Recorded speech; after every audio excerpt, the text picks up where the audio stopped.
से। जब तैयारी हो जीत की तो अभ्यास सर्वप्रथम हो जाता है।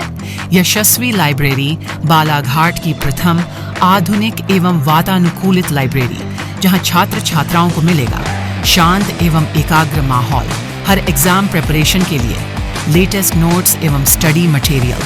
आज ही विजिट करें केशर प्लाजा, हनुमान चौक, बालाघाट। 8 मार्च 2025 का दिन है और आज का यह दिन महिलाओं के लिए काफ़ी मायने रखता है, क्योंकि आज ही के दिन 1975 में इस दिन की शुरुआत हुई थी। संयुक्त राष्ट्र संघ के द्वारा इस दिन को सेलिब्रेट करने के लिए 2 प्रमुख अधिकारों की बात की थी और इसी के बाद हर साल 8 मार्च के दिन इस दिवस को बड़े पैमाने पर दुनिया भर में सेलिब्रेट किया जाता है।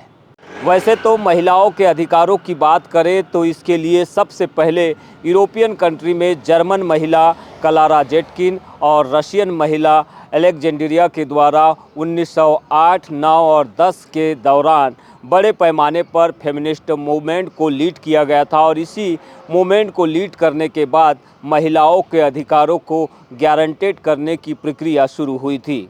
संयुक्त राष्ट्र संघ के द्वारा जब इस दिवस को 1975 के दिन लागू किया गया तो महिलाओं के सामाजिक, राजनीतिक और आर्थिक अधिकारों पर खूब चर्चा हुई और इसी के तहत 1979 में एक कानून भी बना अंतर्राष्ट्रीय लेवल पर, जिसे हम convention of elimination discrimination against womens के नाम से जानते हैं, जिसे शॉर्ट फॉर्म में सीडा भी कहते हैं। यही वो कानून है जिस पर दुनिया के लगभग 180 देशों ने साइन किया, जिसके बाद अंतर्राष्ट्रीय महिला दिवस पर उनके अधिकारों की चर्चा जोर पकड़ने लगी और अब हम देखते हैं कि देश में हो चाहे दुनिया में हो, महिलाएं अलग अलग क्षेत्रों में अपना प्रतिनिधित्व कर रही है।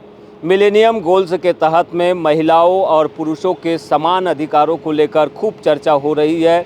खासकर इन अधिकारों के बाद अब ये माना जा रहा है कि जल्द ही प्लानेट पर 50-50 के अधिकारों के साथ महिला और पुरुष आमने सामने होंगे और यही वजह है कि देश और दुनिया में आज के इस दिन को बड़े पैमाने पर महिलाओं के अधिकारों के लिए सेलिब्रेट किया जा रहा है। आज हमने अंतर्राष्ट्रीय महिला दिवस के इस खास मौके पर ऐसी महिलाओं से चर्चा की है जो राजनीतिक क्षेत्र में है, सामाजिक क्षेत्र में है, न्यायिक क्षेत्र में है और साथ में सुरक्षा के क्षेत्र में तैनात है।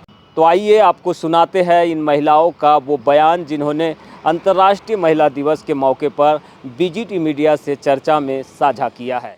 आपसे हम जानना चाहेंगे कि पॉलिटिकल राइट्स खासकर महिलाओं के कितने संरक्षित हो पाए हैं देश में और क्या ज़रूरत आपको महसूस हो रही है? देखिए, आज़ाद भारत में महिलाओं की एक अहम भूमिका हो जाती है सामाजिक क्षेत्र में, राजनीतिक क्षेत्र में, और मैं समझती हूँ कि राजनीतिक क्षेत्र में जब तक महिलाओं की सहभागिता नहीं रहेगी वो अपने अधिकारों को प्राप्त करने की लड़ाई नहीं लड़ पाएंगी और ना वो अधिकार दिला पाएंगी।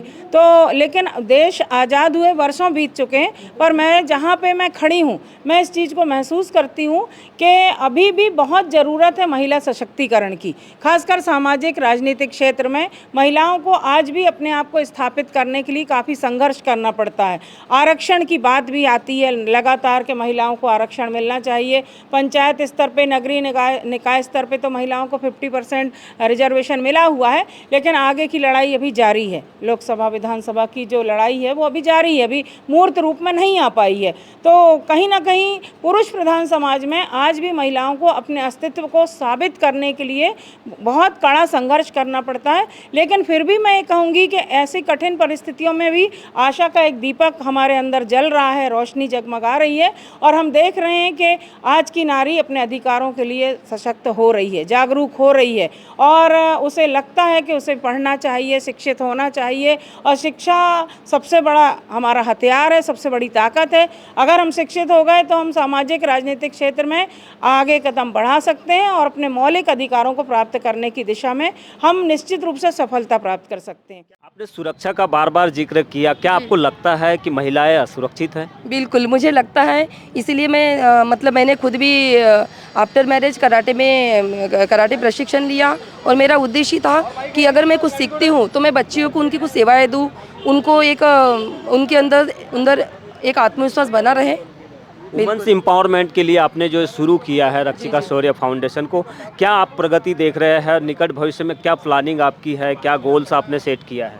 जी सर, पिछले साल जनवरी 2024 में हम लोगों ने रक्षिका शौर्य शक्ति फाउंडेशन के तत्वाधान में रक्षिका वाहिनी एक पायलट प्रोजेक्ट चलाया था, जिसमें जो असहाय पीड़ित महिलाएं हैं, जो तलाकशुदा है, जो मतलब गरीब परिस्थिति से है, उन महिलाओं के लिए इलेक्ट्रॉनिक ई रिक्शा की ट्रेनिंग दिए सर, निःशुल्क।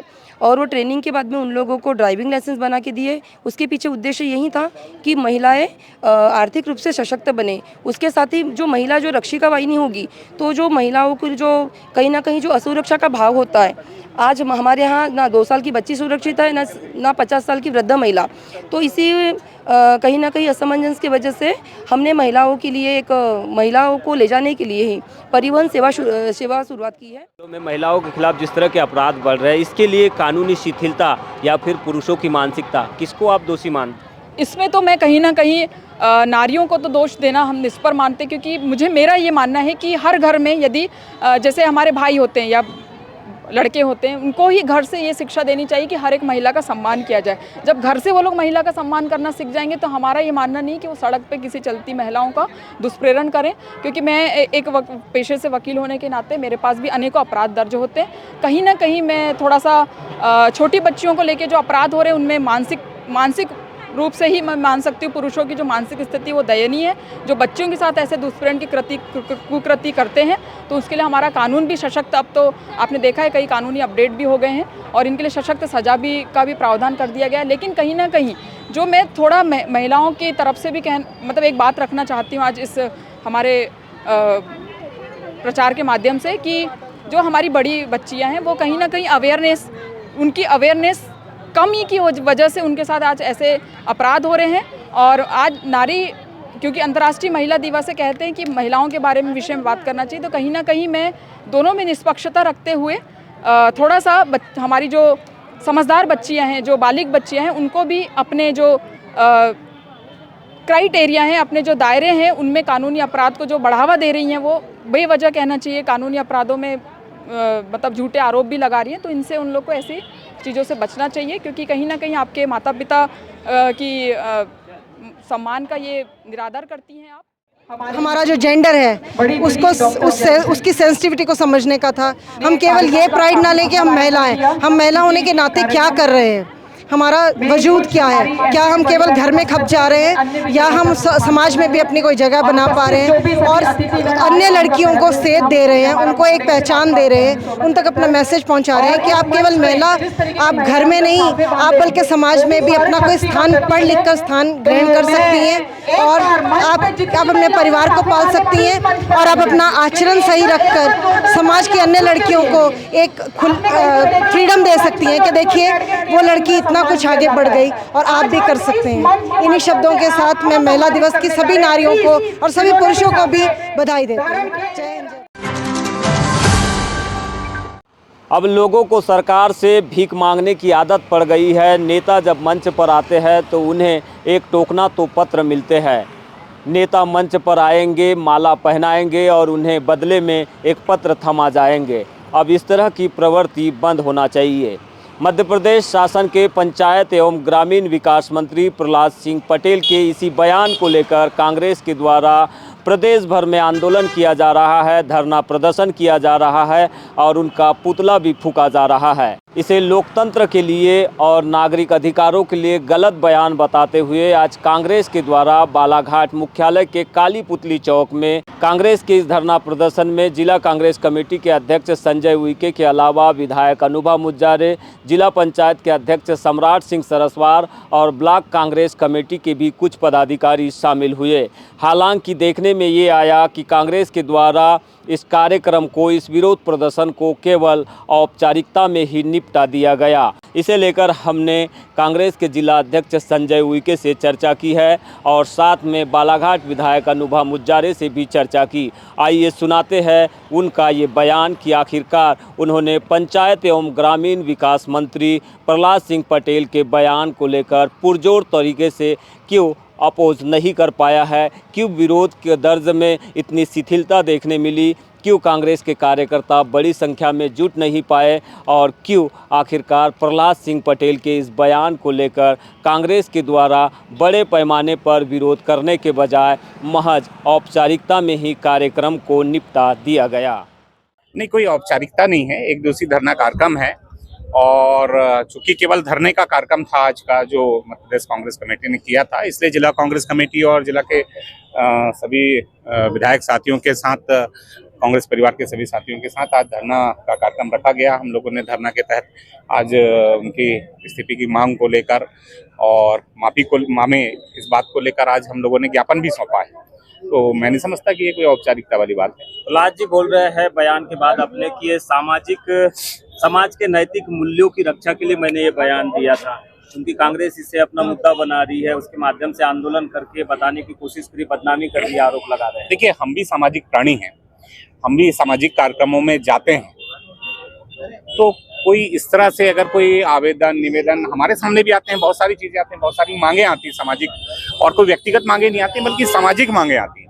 तो सामाजिक मुद्दों पर अगर आप इस तरह से भाषा का प्रयोग करेंगे, आप उसको दूसरे ढंग से भी कह सकते, दूसरे ढंग से भी समझा सकते थे, लेकिन भिखारी कहना, भिखारी जैसे शब्द का प्रयोग करना, ये अनुचित ही है और अशोभनीय भाषा है। बोल रहे हैं कि मैं माफ़ी नहीं मांगूंगा, समाज के स्वाभिमान को लेकर, उनकी नैतिकता को लेकर मैंने ये बयान दिया था और सामाजिक मंच पर, लेकिन सरकार में एक मंत्री रहते हुए इस तरह का बयान देना लोकतांत्रिक देश में, नागरिक अधिकार वाले देश में कितना दुखद है, कितना दुर्भाग्यपूर्ण आप मानते हैं? ये बहुत ही दुर्भाग्यपूर्ण है। मैंने कहा ना, जनता जनार्दन है। आज हम भी जहाँ संवैधानिक पद पर बैठे हैं जनता के आशीर्वाद से, जनता की कृपा और आशीर्वाद से बैठे हैं, तो इस तरह का जो बयान है वो घोर आपत्तिजनक है। बहुत इसका कड़े शब्दों में निंदा हम लोग करते हैं और जनता भी कर रही है। जिसने भी उस बयान को सुना वो हतप्रभ रह गया कि एक जिम्मेदार जनप्रतिनिधि, एक जिम्मेदार जन नेता, एक मंत्री इस तरह के बयान कैसे दे सकते हैं। उनको इस तरह के बयान अगर उन्होंने दिया है तो उससे माफ़ी मांगने की बात नहीं, उनको खेद व्यक्त करना ही चाहिए। क्षमा याचना से बड़ा कोई याचना नहीं होती और क्षमा ही व्यक्ति के व्यक्तित्व को विशाल बनाती है। हमारे संत महात्मा, हमारे धर्म गुरु सब हमको बताते हैं और हमने पढ़ा है, सुना है। और जैसा कि श्री प्रहलाद सिंह पटेल जी खुद संत परंपरा को लेकर चलते हैं और उनके बारे में जो कुछ हम लोग जानते हैं, उनकी जो भाषा, बोली, व्यवहार सभी जानते हैं कि वो संत परंपरा को मान कर चलते हैं। और तो अब उनके अगर वाणी से मैं अगर ये फिसलन आई है तो उसमें सुधार करने में क्या दिक्कत है? अगर वो जनता के आगे खेद व्यक्त कर दें, क्षमा याचना कर लें तो ये मामला वहीं शांत हो जाएगा। प्रदेश भर में विरोध कर रही है, लेकिन बालाघाट में विरोध का जो स्तर है वो बहुत ही न्यूनतम दिख रहा है। लोगों की संख्या नहीं दिखाई दे रही है। पार्टी के कार्यकर्ता है ब्लॉक स्तर के, जिला स्तर के, बहुत कम संख्या में दिखाई दे रहे हैं और ढंग से अपोज नहीं कर पा रही है। क्या कहें हम इसे? हाँ, देखिए, अभी हमारा 10 तारीख को प्रदेश स्तरीय भोपाल में इस घटनाक्रम को लेकर एक बड़ा आंदोलन होने वाला है और क्योंकि 10 तारीख से विधानसभा का बजट सत्र भी शुरू होने वाला है, तो अभी जितने भी जो जनप्रतिनिधि हैं ज़्यादातर विधानसभा में जाने की तैयारी में हैं। आज शाम को मैं भी भोपाल निकलने वाली हूँ। तो इस स्थिति में फिर भी हम, और अभी शादी विवाह का भी मौसम चल रहा है, बहुत सारे कार्यक्रम, और आज अंतर्राष्ट्रीय महिला दिवस भी है। बहुत सारे महिलाएं हमारी उन कार्यक्रमों में ग्रामीण अंचलों पे अपने अपने मुख्यालय में मना रही हैं। तो ये भी एक कारण है कि उतनी बड़ी संख्या में लोग नहीं आ पाए, लेकिन विरोध तो विरोध है और हमारे जो पार्टी की तरफ से जो दिशा निर्देश दिए गए हैं उसके तहत हम लोग काम कर रहे हैं और हमारा सरकार की मनमानी के खिलाफ, भ्रष्टाचार के खिलाफ, शोषण, अन्याय, अत्याचार के खिलाफ आंदोलन जो है हमेशा मजबूती से होता है। कोतवाली पुलिस ने अवैध मादक पदार्थ गांजा की तस्करी करते हुए एक युवक को गिरफ्तार किया है। उसके पास से करीब 10 किलोग्राम गांजा बरामद हुआ है। कुल 3 लाख रुपए का मसरूका पुलिस के द्वारा जब्त किया गया है।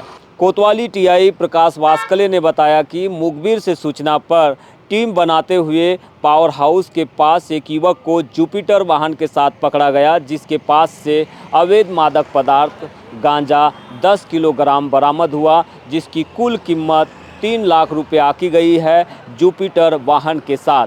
आखिरकार इस पूरे मामले में टीआई का क्या कुछ कहना है, आइए आपको सुनाते हैं उनका ये बयान। ये रात में मुखबिर द्वारा सूचना प्राप्त हुई थी कि एक व्यक्ति अवैध रूप से गांजा लेकर के विक्रय करने हेतु खड़ा हुआ है।